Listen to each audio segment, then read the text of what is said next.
bandalariga rahmat qilib gunohlarni kechiradigan kun. Arafat aytganimdek, Rasululloh aytgandek, al-hajj Arafa, haj Arafatdir degan. Arafatsiz haj bo'lmaydi odamda. Kim Arafatga ulgurmay qolsa, haji haj emas. Boshqa amallarni qiladigan bo'lsa ham, bundan tashqari amallar qiladigan bo'lsa ham, kim Arafatda turmasa, haj emas.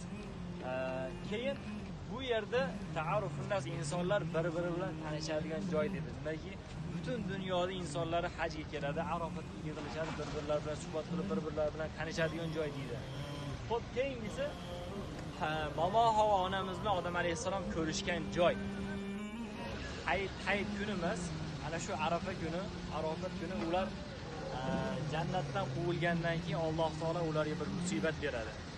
Bir gunoh ishlaganligi uchun Alloh taolo buni qilma deganligi uchun qilib qo'yganligini sababiga ularni jannatdan bu dunyo bu chekkaga tashab